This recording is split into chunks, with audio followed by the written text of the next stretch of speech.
E aí, pessoal, como vocês estão? Animados para começar mais uma aula sobre arte e games? Hoje, a gente vai falar sobre como colocamos a arte nos nossos jogos. Afinal, se a gente já aprendeu tudo na teoria, precisamos começar na prática. Vamos começar? No século XIX, um francês chamado Émile Reynaud inventou um objeto chamado praxinoscópio. Essa invenção funciona da seguinte forma: uma máquina em formato circular dá a impressão de que os desenhos contidos nela formam uma única imagem ao começar a girar. Deem uma olhada para ver como o praxinoscópio funciona na prática. Émile Reynaud usava sua invenção para projetar as histórias que ilustrava para o praxinoscópio. Assim, o inventor ficou muito famoso em sua época por fazer sessões no Teatro Grève em Paris. Entretanto, seu trabalho ficou na sombra dos irmãos Lumière, responsáveis por criar o cinematógrafo, a máquina que deu origem ao cinema. A invenção de Émile Reynaud ficou esquecida, mas, com o passar do tempo, o praxinoscópio foi considerado o início da história da animação. Hoje, a gente já sabe que o cinema e a animação se encontraram e produziram diversos filmes que a gente adora. Mas não são só os filmes, viu? Os games só podem ser feitos por meio das ilustrações. Por isso, a gente precisa entender como funciona a ilustração para que nossos jogos tenham vida. Afinal, é preciso de muita criação artística até chegar à criação do jogo em todas as suas etapas. Antes de tudo, precisamos começar do princípio. Ilustração é uma imagem, desenho ou gravura que acompanha uma publicação e tem como objetivo facilitar a compreensão. A ilustração seria o aspecto visual de um texto. Porém, nos games, a ilustração funciona de forma um pouco diferente. Neles, é o meio pelo qual o jogo é transmitido. Afinal, o jogador vai viver todo aquele universo através da imagem, enquanto os textos servem como apoio, seja para dar instruções, seja para mostrar os diálogos entre os jogadores. Por essa razão, a ilustração é uma fase muito importante da criação dos games e precisa ser estudada com detalhes, tanto a sua forma tradicional como a sua forma digital. Vamos lá? Nessa fase, você pode fazer um esboço tanto no papel como na mesa digitalizadora. Porém, a dica que eu dou para vocês é optar pelo método tradicional, o rascunho no papel e no lápis. Essa forma vai te dar mais liberdade para visualizar o desenho antes de levá-lo para o formato digital. Depois do rascunho, é hora de dar mais detalhes à ilustração, além de se escolher o estilo e o material que fará parte dessa arte. Vale lembrar também que já nessa etapa é preciso pensar na proposta e no conceito do jogo que se quer criar, ou seja, o estilo e o material já devem ser escolhidos a partir disso. O papel também é a melhor opção nessa fase e depois de pronto, pode ser escaneado e transferido para um software de ilustração. A composição é um conjunto de elementos que compõem um objeto artístico como um todo. No nosso caso, a ilustração de um game. Esses elementos são objetos, cores, disposição e profundidade. Esses aspectos são importantes para o ilustrador saber os elementos que são relevantes para a cena. A harmonização deles com as proporções da imagem e com a luz também é outro fator que deve ser considerado. Uma boa dica para saber se sua ilustração está harmônica é usar a regra dos 3/3, em que você faz uma espécie de jogo da velha sobre ele e nos pontos onde as linhas se cruzam, confere se os elementos mais importantes estão bem centralizados na ilustração. Percebem como na imagem o farol passa por 2 pontos de destaque? A cor é que vai dar emoção à ilustração, além, é claro, de ajudar a construir a história. Dentro do desenho, ela precisa ser construída a partir da ideia de luz e sombra. Se você fizer o rascunho no papel, a arte final será aquela em que você a passa para outro papel, mas de forma definitiva. Muitos ilustradores colocam o rascunho abaixo da folha em que será feito o desenho definitivo. Ao fazer isso, você pode acender uma luz sobre as folhas a fim de ver o rascunho por debaixo do outro papel. Alguns programas vão te ajudar com a ilustração digital. São eles: Adobe Photoshop, Adobe Illustrator, Corel Painter, ArtRanger, GIMP, Inkscape e Sumo Painting. O mais indicado é experimentar cada um deles e saber qual você se adapta melhor. É importante lembrar que, mesmo na etapa de passar a ilustração para o suporte digital, é melhor fazê-la no suporte físico antes de tudo, beleza? Nessa etapa, é bom ressaltar o cuidado que se deve ter com a escolha das cores. Lembre-se do que ele trata, se é um momento triste, se é um momento feliz, e pinte conforme esse sentimento. Vale relembrar também da harmonia que se deve manter e a escolha dos materiais. No digital, o próprio software que você irá escolher vai te oferecer opções de paletas de cores em que seus diversos tons de uma mesma cor vão aparecer. É bom tomar cuidado com isso, beleza, galera? Quando estiverem no suporte físico, escolham um tom específico e o procurem dentro da paleta para manter a consistência da sua criação. Vocês já ouviram falar do termo pixel art? Bom, se não ouviram, com certeza já viram em algum game. Afinal, acho muito difícil que ninguém conheça o famoso jogo Minecraft, por exemplo. O objetivo do Minecraft parece ser simples: construir. Porém, já pela jornada que estamos vivendo no nosso curso, sabemos que construir um game não é nada fácil, né? E o pixel art, apesar de parecer, também não é nada fácil. Antes de tudo, vocês sabem o que é um pixel? Pixel é a menor unidade da tela visual de um jogo, onde se pode colocar uma cor.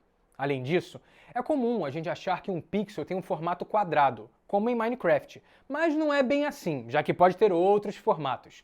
Um pixel é formado pelo sistema RGB. O RGB é um sistema formado pelas cores vermelho, verde e azul, de onde se pode criar 256 tonalidades e formar uma combinação que gera até 16 milhões de tons diferentes. Pixel art é um estilo em que se desenha pixel a pixel que devem ser visualmente notados, com bordas quadradas, não suavizadas ou arredondadas. Assim como todos os estilos artísticos, o pixel art também possui técnicas e características próprias. A primeira coisa é ficar ligado que, como os pixels são desenhados um a um, é preciso aplicar o zoom ao máximo no programa de edição de imagens para editar os pixels separados uns dos outros. Para saber se o estilo do jogo é pixel art, é preciso ficar atento a 3 características. Anti-aliasing. Como os pixels precisam estar visíveis, o recurso do anti-aliasing é utilizado para suavizar as bordas do pixel. É importante tomar cuidado ao usá-lo para não prejudicar o efeito característico do estilo, que é notar o pixel. O uso das cores. Aqui, é importante definir a diferença entre pixel art e 8 bits. Pixel art versus 8 bits. O pixel art vai usar a imagem pixelada enquanto estilo artístico.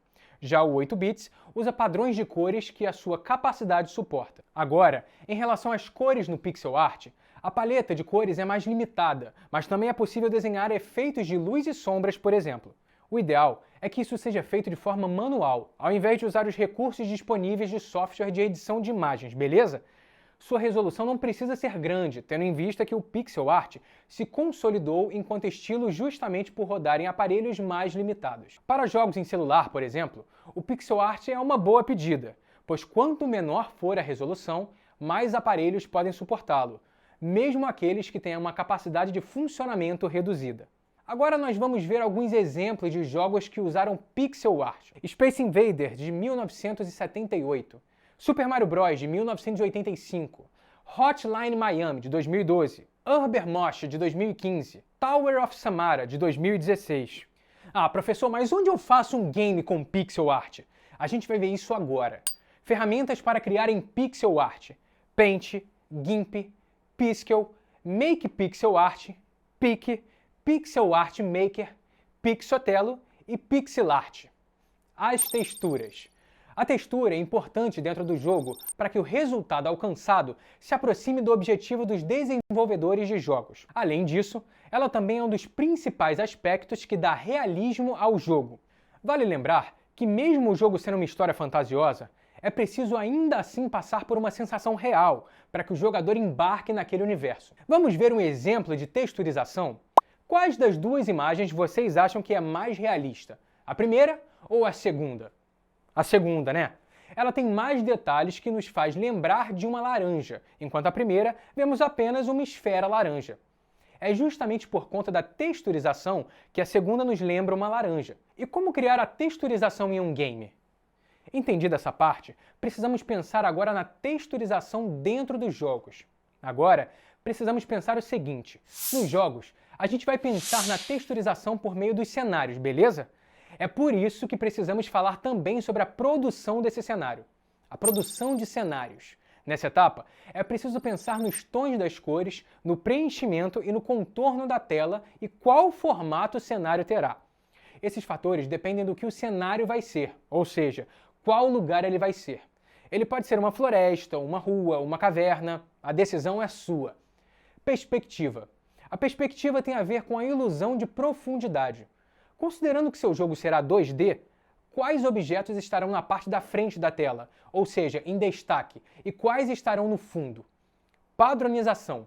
A padronização trata dos elementos e como eles devem estar harmônicos entre si. Se você define uma identidade visual para um objeto, você precisa mantê-la ao longo de todo o jogo. Assim, o jogador vai identificá-lo com facilidade. Tile sheet. Tile sheets são uma espécie de ladrilhos que são usados para compor cenários em 2D, principalmente no estilo pixel art. Simetria. Dentro de um jogo, é essencial que se tenha simetria, ou seja, que os elementos de um cenário tenham suas metades proporcionais entre si. Ferramentas para a produção de cenários. Agora, vamos ver uma lista com os programas que você pode usar para criar cenários com texturização: Unity, Blender, Maya e Modo. Os jogos 2D. Os jogos 2D são muito presentes na indústria dos games e também na sua história. Eles foram pioneiros no mercado e abriram caminho para diversos outros gêneros. O primeiro jogo do mundo foi o Tennis Programming, criado em 1958.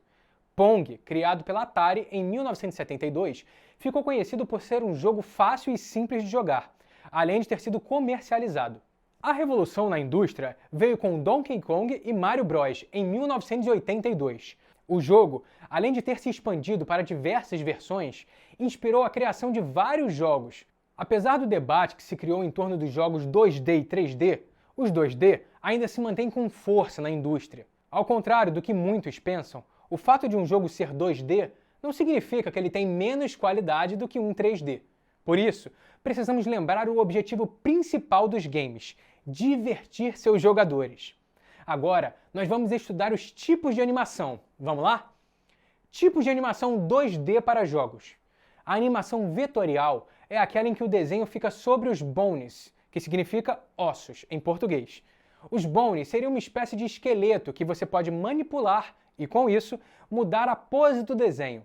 Dessa forma, é possível gravar os movimentos. É ideal para a criação de jogos em 3D. Rasterizada.